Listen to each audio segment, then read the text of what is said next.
Hi, this is Joe from Citrus County Porch Life coming to you on August 16th, 2024 with the AA word of the day. And the word of the day for today is I had dropped out. And this is a quote. We might next ask ourselves what we mean when we say that we have harmed other people. What kind of harm do people do one another? Anyway, to define the word harm in a practical way, we might call it the result of instincts in collision which cause physical, mental, emotional, or spiritual damage to people. And here's the commentary from the Daily Reflections. I have been to 8-step meetings always thinking I really haven't harmed many people, mostly myself. But the time came when I wrote out my list that it wasn't as short as I thought it would be. I either liked you, disliked you, or needed something from you. It was that simple. People hadn't done what I wanted them to do, and intimate relationships were out of hand because of my partner's unreasonable demands. Were these sins of omission?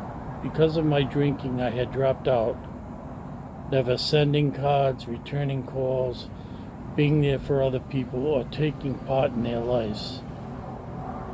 What a grace it has been to look at these relationships, to make my inventories in quiet along with God, the God of my understanding, and to go forth daily with a willingness to be honest and forthright in my relationships. Well, this was certainly me.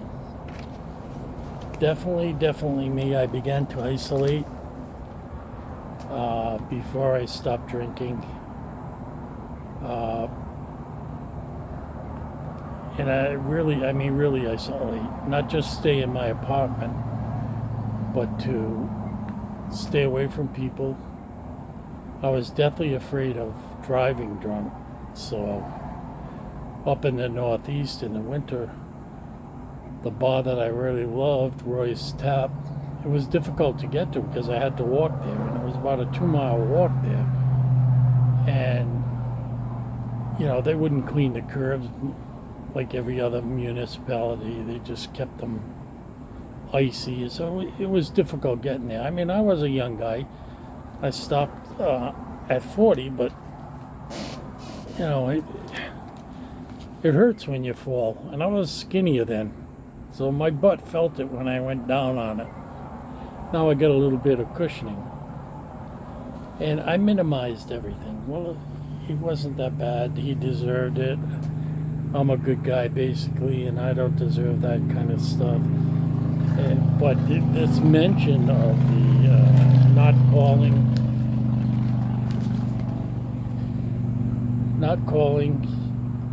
not returning calls, being there for other people or taking part in their lives, that I really isolated from. I make plans, to go to a wedding. I wouldn't go to the wedding. I make plans to go to a funeral. I wouldn't go to the funeral. I make plans to take a walk with my dad. I wouldn't do it. I always had something, always felt bad. Sometimes I think I really talked myself into feeling bad. I wasn't feeling bad, but mentally I talked myself into it. And when you see the list, the emotional abuse, that's part of emotional abuse, withdrawing from people. I mean, I had my little TV at home. I had my radio. I still worked. I worked third shift my whole life. So I'd get home and I would listen to radio programs or watch stuff on TV and start drinking. And by 4 o'clock I was ready to pass out, and I'd pass out and then wake up in time to go to work. And I did that every day, every single day. And the weekends were worse. I'd start prepping for the weekends on a Thursday. And if I went out on a Friday, I did my pre-going out drinking thinking that, well, this way I won't have to drink so much expensive alcohol in the clubs. But of course, the first drink gets you drunk, and by the time I went to the clubs, I was sometimes in a blackout. I don't remember going at all. And so I am very sorry. There's some people I just totally ignored, and they're long gone, and I can never tell them how much I really did appreciate their friendship and their time that they gave to me. And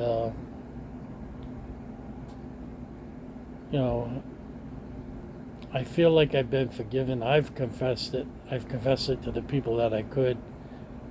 And you see, when you really get into the deepness of step 8, it continues. You always find new stuff.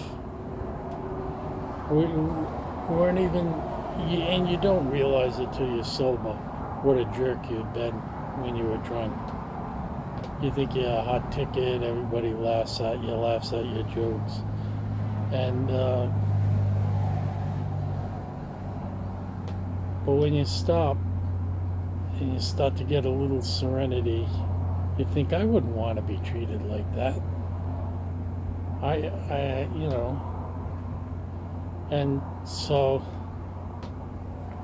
I'm glad this set of readings puts a lot of emphasis on that step 8, because it's way too easy to minimize what we've done and say, I was really a good guy. Maybe I said a few things I shouldn't have said. You may have caused real harm to someone, emotional harm. I'll give you an example of me being sober and doing something stupid, but being able to apologize. I lived in a town called Johnston, Rhode Island, and in our town was duck pin bowling. It's only in the Northeast, Maryland and Virginia, and as there's no new bowling machines being built for this type of bowling. It's a smaller pin, smaller ball.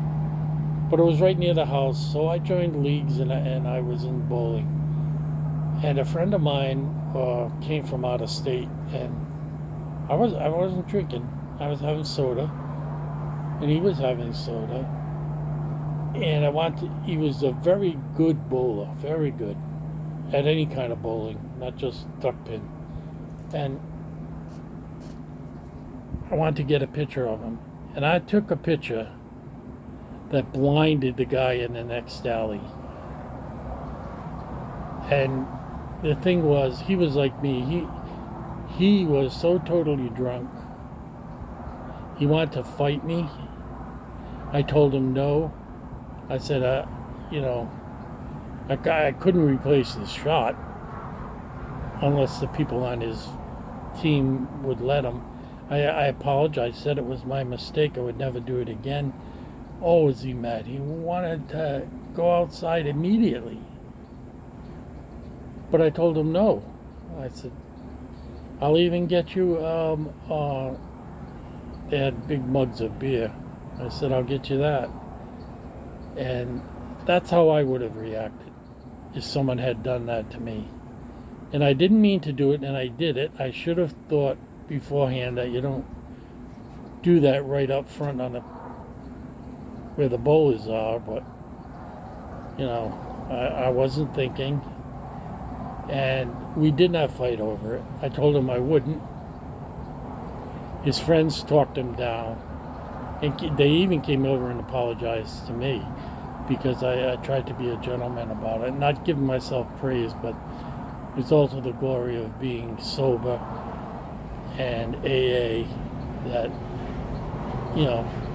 I realized I was wrong. I very seldom realized I was wrong in AA, before AA. I was right, and you were wrong, no matter who was right. So I think of that often as an example of how a person can change in their attitude. And I'm glad we didn't come to anything that night. police would have been called, and I would have had a jackpot in sobriety rather than I was drunk. I never had a jackpot when I was drunk. And I'm just glad it ended well. But those are some of the things that can happen to you. But it makes you feel good that you handle the stuff right and you don't carry it more than it has to go.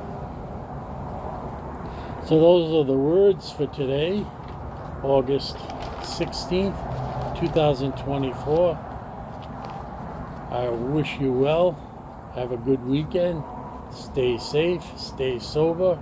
If you got any questions, ask me. Subscribe, like, and because I want to keep this going. And I was even thinking at some point, if we get enough viewers all at one time, that we could almost have like a meeting, because we don't see each other. You see me in the video, and you'll see me online. But for everybody else, it'll be anonymous. I think that's how it works. So God bless and goodbye.